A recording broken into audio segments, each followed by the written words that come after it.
আসসালামু আলাইকুম ওয়া রাহমাতুল্লাহ। সম্মানিত প্রিয় বন্ধুগণ, প্রফেসর ডক্টর মোহাম্মদ ইউনূস সাহেবের একটি বক্তব্য। তিনি কি ইঙ্গিত দিলেন? ফেব্রুয়ারিতে নির্বাচন না হওয়ার ইঙ্গিত দিলেন নাকি?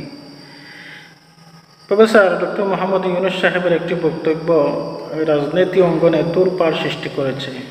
এই বক্তব্যে তিনি এই কথা বলেছেন যে নির্বাচন বৈধ না হলে নির্বাচনের কোনো মানে হয় না, আর সংস্কারের দরকার না হলে মানুষে হাসাহাসি করবে। ফেব্রুয়ারিতে নির্বাচন না হওয়ার ইঙ্গিত দিলেন নাকি তিনি?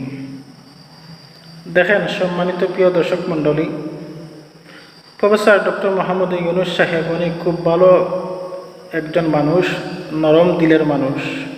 উনি কিন্তু রাজনীতি করার মতো যোগ্য ব্যক্তি নয়।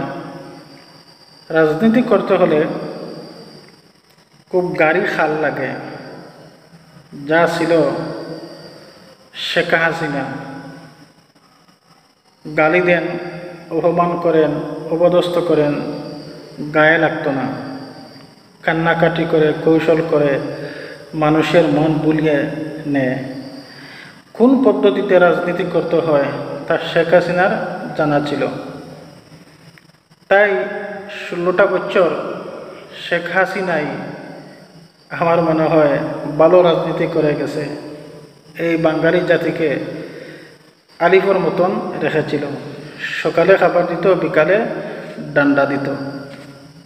আসলে আমাদের বাঙালি যেরকম খাইছিল এইরকম একজন সরকার থাকা প্রয়োজন, যা ডক্টর মোহাম্মদ ইউনূস সাহেবে কোনোদিনও পারবেন না। ওনার ধৈর্য শক্তি কম। ওনার স্বপ্ন ছিল এই বাংলাদেশকে সুন্দর করে তিনি সাজাবেন, সংস্কার করবেন, বা এই দেশকে উন্নয়ন করবেন। কিন্তু এই বিএনপিরা ওনার স্বপ্ন পূরণ হতে দিচ্ছে না এবং দিবেও না। তিনি এক এক সময় এক একটা এখন বক্তব্য দিচ্ছেন, আর তিনি বিতর্কিত হচ্ছেন। আমার মনে হয় ডক্টর মোহাম্মদ ইউনূস সাহেব উনি এই মুহূর্তে পদত্যাগ করা উচিত। আর এখন একজন বিপ্লবী সরকার আমাদের বাংলাদেশের জন্য প্রয়োজন।